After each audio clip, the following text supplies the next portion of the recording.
俾大家估下一個人物，佢戴紅帽，滿面鬍鬚，佢嘅笑聲仲要好特別。你哋以為我講緊聖誕老人？其實我係想介紹我今日講嘅主角鰲拜。鰲拜其實喺歷史上高真有其人，佢係清朝康熙細個嗰時嘅輔政大臣之一，號稱滿洲第一勇士。佢權傾朝野，經常威脅到康熙嘅地位。年少嘅康熙面對呢個具威脅性嘅權臣嗰陣，當然想趁機剷除呢個威脅啦。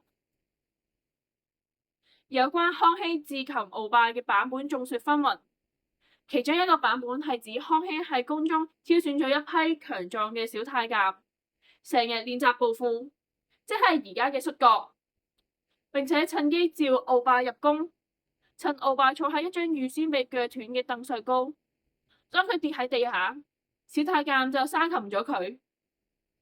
後世電影亦都將鰲拜影射為大奸臣，但係事實上佢從未有過逆反起兵，故可謂一代權臣而非逆臣，所以我覺得應該要為佢平反。